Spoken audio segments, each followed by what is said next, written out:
আমার হাতে আপনারা দেখতে পাচ্ছেন কিন্তু একটি টমেটো চারা। আমরা সকলে জানি টমেটো একটি শীতকালীন ফসল, কিন্তু এই শীতকালীন ফসলটি আপনারা গ্রীষ্মকালে কিভাবে চাষাবাদ করবেন আজকের এই ভিডিওতে এই টমেটো চাষাবাদের A to Z চাষাবাদ পদ্ধতি নিয়ে আপনাদের সাথে আলোচনা করব।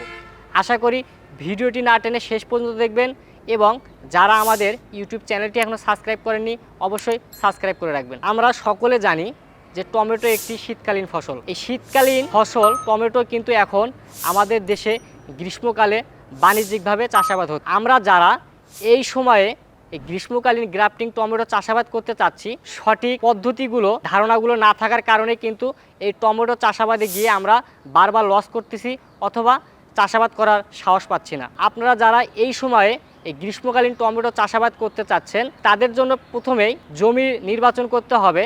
জমির মাটিটি অবশ্যই হতে হবে এঁটেল মাটি অথবা দোআঁশ মাটি, এবং যে জমিতে সহজে বৃষ্টির পানি জমবে না এবং বন্যার পানি উঠবে না এমন জমি নির্ধারণ করতে হবে। জমি নির্ধারণের পরে আপনাকে যে বিষয়টি খেয়াল রাখতে হবে যে আমরা রাসায়নিক সারগুলো বিঘা প্রতি কতটুকু এবং কি পরিমাণে দেব, কিভাবে দেব, এগুলো কিন্তু আমাদের সঠিকভাবে জানা নেই। 33% জমির জন্য এই টমেটো চাষাবাদের ক্ষেত্রে আপনাকে ডিএপি সার দিতে হবে 40 থেকে 45 কেজি, এমওপি দিতে হবে 30 থেকে 35 কেজি, টিএসপি 25 থেকে 30 কেজি, ব্রোন 1 কেজি, দস্তা সার 1 কেজি, সালফার 2 কেজি, ম্যাগনেসিয়াম 2 থেকে 3 কেজি, দানাদার কীটনাশক 2 কেজি, এবং সর্বশেষে যে বিষয়টা জমির মাটি শোধন করার জন্য বিঘা প্রতি 1.5 থেকে 2 কেজি পিজি ট্রাইকোডার্মা, সাথে 2 থেকে 250 কেজি অবশ্যই ট্রাইকো কম্পোস্ট প্রয়োগ করতে হবে।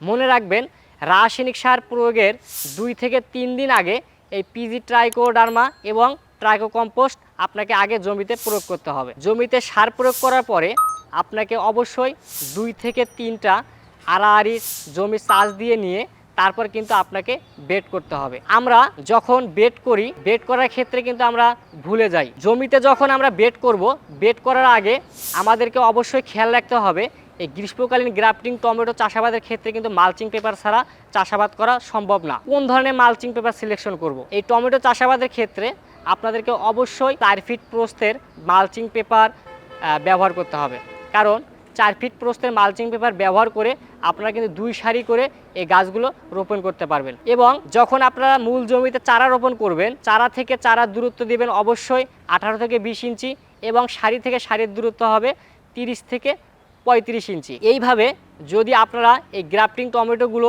চাষাবাদ করেন তাহলে দেখা যায় যে এই সময়ে গ্রাফটিং টমেটো চাষাবাদ করে কিন্তু আপনি আর্থিকভাবে লাভবান হতে পারবেন, কারণ বাজারে এই সময়ে এই গ্রীষ্মকালীন গ্রাফটিং টমেটোর প্রতি কেজি পাইকারি সর্বনিম্ন 90 থেকে 100 টাকা কেজি বিক্রি হয়।